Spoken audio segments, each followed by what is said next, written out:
네, 여러분 안녕하십니까. 이 시간에는 산업안전보건법상에 규정되어 있는 유해위험 방지계획서에 관한 말씀을 좀 드려보고자 합니다. 유해위험 방지계획서에 관한 사항은 매우 중요한 것인데도 불구하고 이거 유튜브 영상이나 또는 블로그나 이런 데 내용이 잘 나타나 있지 않습니다. 제가 이제 왜 그런가 생각을 해보니까 유해위험 방지계획서에 관한 내용이 내용이 많기도 하고 그 내용이 설명하기가 좀 난삽하기도 하고 그래가지고 이제 잘 나타나 있지 않은 것 같습니다. 우리가 이 유해위험 방지 제도가 왜 있는가 하면 이제 우리가 여러 가지 그 편리함을 향유하고는 이 대규모 토목공사 완성품들 보잖아요. 커다란 뭐 다리라든지 철도라든지 지하철이라든지 높은 건물이라든지 또는 이 지하 매설물을 하는 이 어떤 공사라든지 이런 여러 가지 이 터널이라든지 이런 것들의 이 편리함을 기울이는데 이런 커다란 토목공사는 또는 중요한 제조업의 경우에는 굉장히 근로자들한테 이 유해하거나 위험한 공정들이 많이 있기 쉽습니다. 이제 그런 경우에는 그래서 미리 그런 유해성, 위험성에 관한 방지 대책을 세워가지고 미리 이 심사를 받아서 근로자들이 위험하거나 유해하지 않은 상황에서 일할 수 있게 하도록 하자. 이런 제도가 유해위험 방지계획서 제도거든요. 그리고 이거에 관한 이제 처벌도 많이 있고 그렇습니다. 이와 유사한 제도들도 또 이제 그 환경법상의 장애위험 평가선이 또는 화학공장 같은 경우에 이제 PSM 그 공정안전제도라든지 등등이 있어가지고 우선 기본적으로 유해위험 방지계획서에 관한 내용을 잘 알고 나면 다른 제도도 알기 쉽고 다른 제도와의 이동 같은 점과 다른 점도 이해할 수 있기 때문에 유해위험 방지계획서 제도에 대해서 지금부터 이제 그 복잡하고 많은 내용들을 가급적 이렇게 좀 컴팩트하고 표를 이용해서 여러분과 함께 살펴보도록 하겠습니다. 내용이 좀 많아서 이번 시간 포함해서 2시간 또는 3시간에 걸쳐서 시간보다도 2차례 또는 3차례, 2차례 될 것 같은데 나누어서 이렇게 살펴보도록 하겠습니다.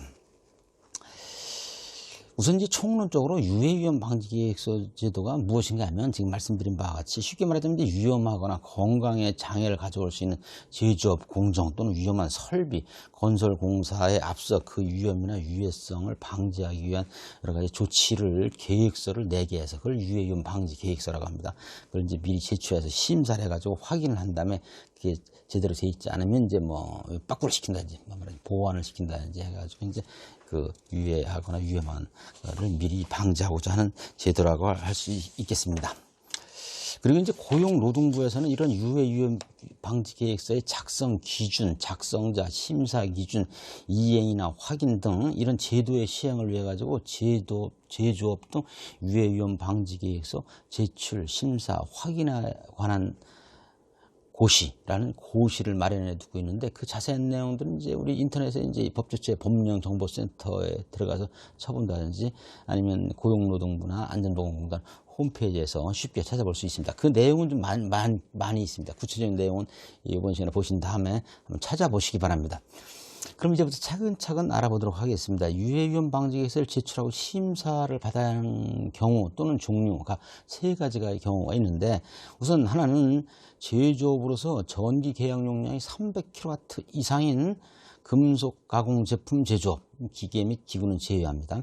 비금속 광물 제품 제조업, 기타 기계 및 장비 제조업, 자동차 및 트레일러 제조업, 식료품 제조업, 고무 제품 및 플라스틱 제품 제조업, 목재 및 나무 제품 제조업, 기타 제품 제조업, 1차 금속 제품 제조업, 가구 제조업, 화학물질 및 화학 제품 제조업, 반도체 및 반도체 제조업, 전자부품 제조업에 해당되면 이 각 사업장별로 유해위험 방지 계획서하고 첫째, 건축물 각 층의 평면도, 기계설비 개요 서류, 기계설비 배치 도면, 원재료 및 제품의 취급, 제도 등 작업 방법에 관한 사항, 그 밖에 아까 말씀드린 고시, 제조업 등 유해위험 방지에 있어 제출, 심사, 확인에 관한 고시에 정한 도면 및 서류를 첨부해서 해당 작업 시작 15일 전까지 안전보건공단에 제출하도록 하고 있습니다. 이 고용노동부 장관의 권한을 거의 99% 안전보건공단에 위임해놓고 있습니다. 제조업 등 유해위험 방지 계획서의 서식은 화면에 보시는 바와 같습니다.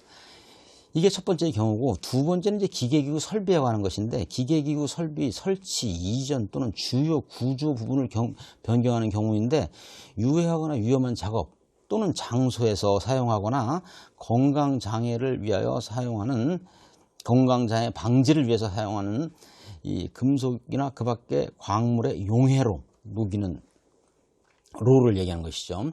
화학설비, 건조설비, 가스집합 용접장치, 허가대상 유해물질, 그리고 관리대상 유해물질 및 분진작업 관련 설비를 설치하거나 이전하거나 그 주요 구조 부분을 변경하려는 경우에는 유해위험 방지계획서 플러스 설치 장소 개요를 나타내는 서류, 설비 도면, 그 밖에 아까 얘기한 고시에서 정한 도면 및 서류를 해당 작업 15일 전까지 안전보건공단에 두부 제출하도록 되어 있습니다. 기계, 기구, 설비 가운데 구체적인 대상 범위는 그 고시에 정해져 있습니다. 이게 두 번째 기계기구 설비에 관한 것이고, 마지막으로 이제 건설 공사에 관한 것입니다. 그 유해위험 방지계획서 제출 대상 건설 공사는 지상 높이가 31m 이상인 건축물 또는 인공 구조물, 연면적 3만 스퀘어미터 이상인 건축물 또는 연면적 5천 스퀘어미터 이상인 문화 및 집회시설, 그리고 종교시설, 의료시설, 중종합병원, 숙박시설 중 관광 숙박시설, 지하도 상가 또는 냉동, 냉장, 창고 시설의 건설, 개조, 해체, 일체를 얘기합니다. 그걸 건설 등이라고 표현합니다.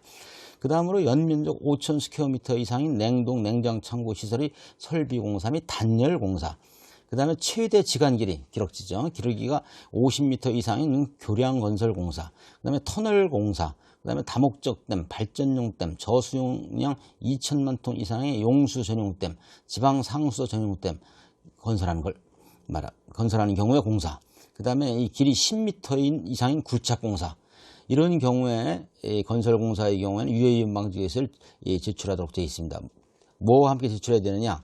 공사 개요서, 공사 현장의 주변 상황, 주변과의 관계를 나타내는 이 매설물까지 포함한 서류, 그 다음에 이 건설물, 사용 기계 설비 등의 배치를 나타내는 서류, 전체 공정표, 안전보건관리비 사용 계획, 안전관리 조직표, 재발생 시 대피 방법, 이런 것들을 포함한 공사 계획 및 안전보건관리 계획하고 작업공사 종류별 유해위험 방지 계획을 제출하도록 되어 있습니다.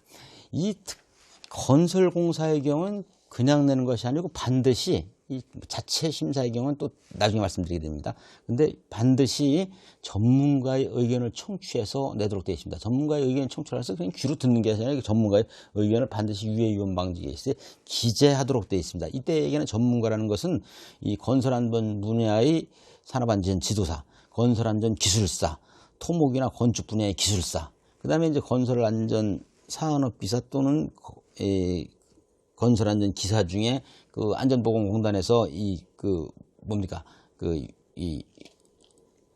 교육하는 거 있어요. 이제 이거 일정 기간 실무 경력에 종사하는 사람들, 이런 사람들을 전문가라고 해서 이런 세 가지 자격을 가진 사람 중에 한 사람 이상의 의견을 청취해서 의견을 기재해서 공사 착공 15일, 공사 착공 전날까지 제출하도록 되어 있습니다. 아까 이 제조업이나 기계 설비 같은 경우는 이제 그 가동하기 15일까지 되어 있는데, 건설공사는 착공 전날까지 제출하는 것으로 되어 있습니다. 건설공사의 유해위험 방지계획서 양식은 화면에 보시는 바와 같습니다.